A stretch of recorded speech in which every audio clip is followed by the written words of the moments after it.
The last person Tiberius expected to see at his villa on Capri was Marcus Antonius Pallas, household secretary and freedman in the home of his sister-in-law Antonia and her son Claudius. In his hand was a scroll, rolled, sealed, and marked for the emperor's eyes alone. Tiberius broke the seal and scanned the writing. Sejanus had made a dangerous move. The warning came from Antonia, the same woman whose concern for the safety of her last two grandsons, Caligula and Gemellus, had prompted her to urge Tiberius to summon them to Capri. Now, Antonia had even more cause to fear.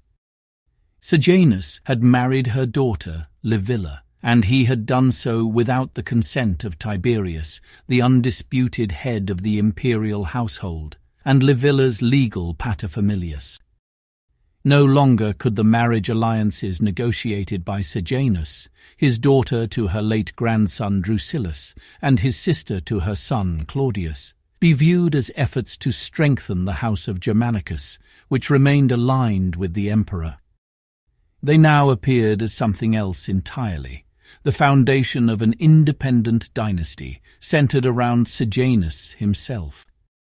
Had Sejanus duped them all? Drusillus had been found dead in the peristyle garden. Nero Caesar, it was reported from the island of Ponza, was also dead. And Drusus Caesar, his brother, languished in a prison somewhere beneath the Palatine. Presiding over the ruin of these young men, each one a grandson of Antonia, each one a link to Germanicus, sat Lucius Aelius Sejanus. How many more grandsons was Antonia to lose before Sejanus was stripped of power? And when the last boys of the imperial household were gone, to whom could Tiberius turn to preserve the future of the dynasty? Tiberius lowered the scroll. To whom indeed? Dismissing Antonius Pallas with assurances for his mistress, Tiberius summoned his closest advisers, Nerva, Lamia, Thrasyllus, and Sutorius Macro. The time had come to remove Rome's praetorian prefect. From the moment Sejanus revealed his hopes of marrying Livilla, Tiberius had quietly begun laying the groundwork for his downfall. But a man like Sejanus, who commanded 12,000 praetorians stationed in the capital, could not simply be cast aside by the decree of an aging emperor, writing from a distant island. His removal had to be precise. It had to be surgical. Naevius Sutorius Macro, son-in-law to Thrasyllus, and himself a praetorian officer stationed on Capri, had begun discreetly reshaping the ranks. One by one, soldiers loyal to Sejanus were demoted or reassigned, replaced with men whose loyalty to Tiberius remained unquestioned. Promotions were handled quietly. Transfers were handled without comment. It was done slowly, but it was done thoroughly. While Macro weakened Sejanus's grip on the guard, Tiberius wrote to the Senate expressing a desire to return to Rome. Due to his declining health, he requested that one of the consuls be dispatched to escort him. But the Senate sent the wrong man. Tiberius had hoped they would send Fulcinius Trio, a consul loyal to Sejanus. Had Trio come, Tiberius could have detained him upon arrival and cut off a crucial avenue of support. But he could not request Trio by name. To do so would have aroused suspicion. Instead, the Senate, perhaps out of genuine concern, chose to send his longtime friend, Memmius Regulus, the very man Tiberius needed to remain in Rome to oversee Sejanus's formal removal. Frustrated, Tiberius sent Regulus back to Rome with a letter to be read aloud before the Senate. Sutorius Macro was instructed to accompany him. As Regulus prepared to deliver the letter, Macro, newly promoted by Tiberius to the office of Praetorian Prefect, was ordered to surround the Senate House with Praetorian guards. But the plan carried risk. If the removal of Sejanus failed, if his support in the Senate or among the Guard proved stronger than anticipated, Macro was to enact the contingency, release Drusus Caesar from his cell beneath the imperial villa, proclaim him emperor, and lead him before the people. Meanwhile, Tiberius, accompanied by Lamia, would make for the safety of the Syrian legions. The next dispatch to reach Tiberius came from the Senate, written in the aftermath of Sejanus's removal. According to the report, as the consul Memmius Regulus stood reading the letter from Capri, those seated nearest to Sejanus, sensing the subtle shift in tone, quietly rose from their benches and began to move away. And when the letter reached the line calling for his arrest, disbelief spread across Sejanus's face. When Regulus, pointing a steady finger, called out, "Sejanus! Sejanus! Come here!" there was no reply. A pause followed. Then again, louder, "Come here, Sejanus!" Only then did Sejanus rise, a look of bewilderment crossing his face. "Me?" he asked, glancing around. "You are calling me?" Surrounded by praetorians, Sejanus was escorted out of the Temple of Apollo. There he saw with his own eyes that his men had been removed. In their place stood soldiers loyal to Suetonius Macro. Wordlessly they led the fallen prefect through the forum and down into the Tullianum, where he would await the Senate's judgment.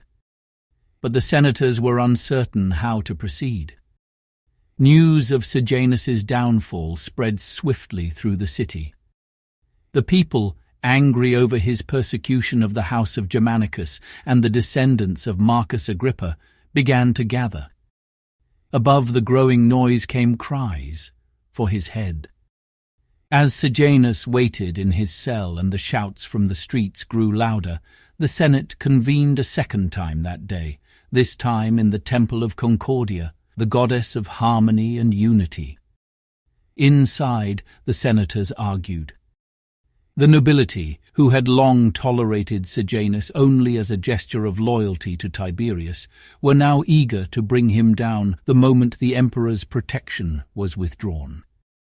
They had witnessed the ruin of Gaius Silius and his wife Socia Galla, of Claudia Pulchra and her son Varus, of Agrippina and her sons Nero and Drusus, of Julilla, and even of Castor himself.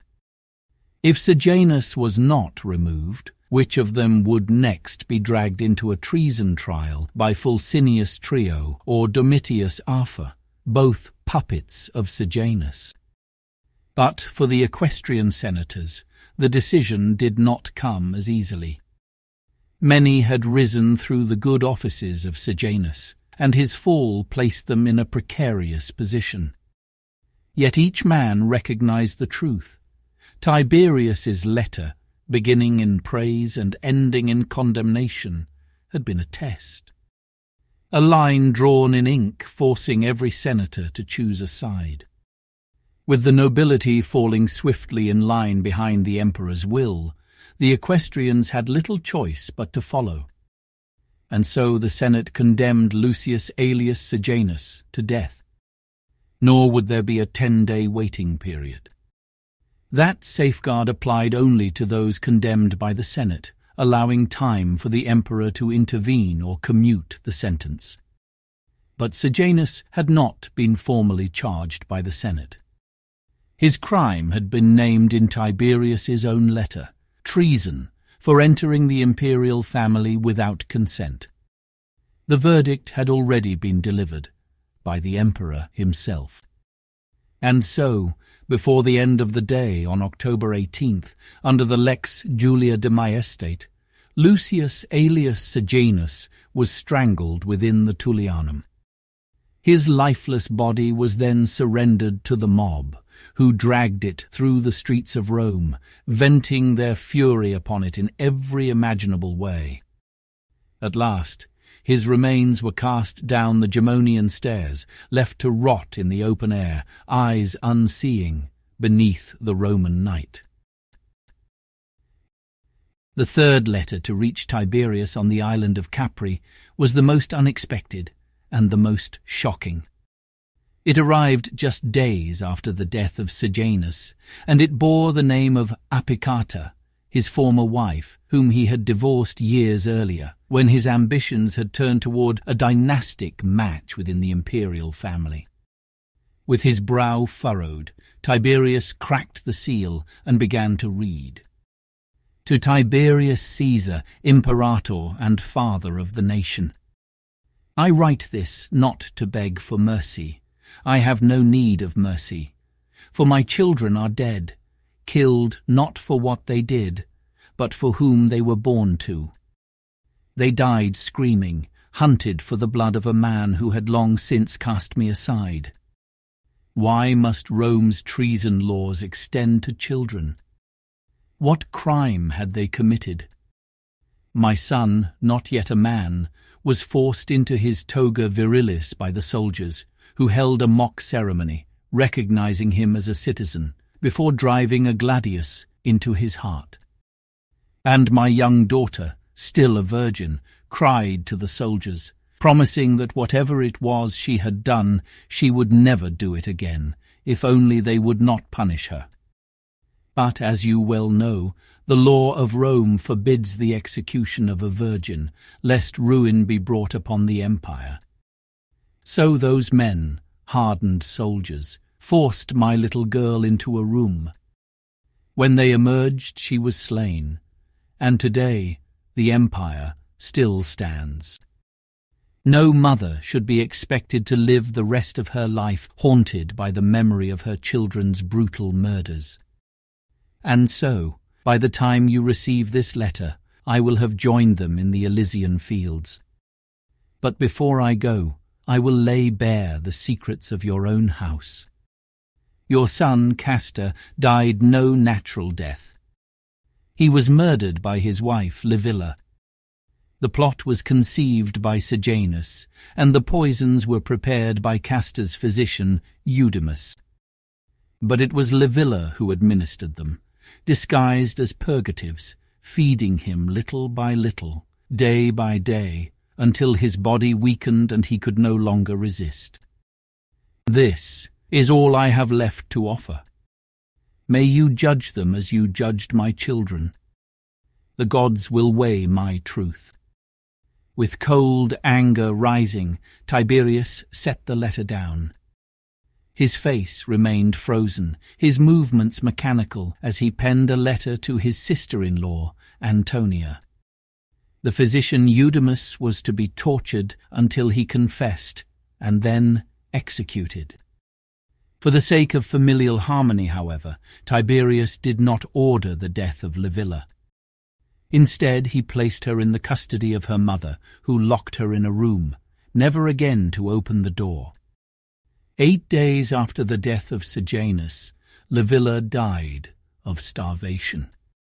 But their deaths alone were not enough to appease the anger of the crowd. So the Senate voted a Damnatio memoriae on both.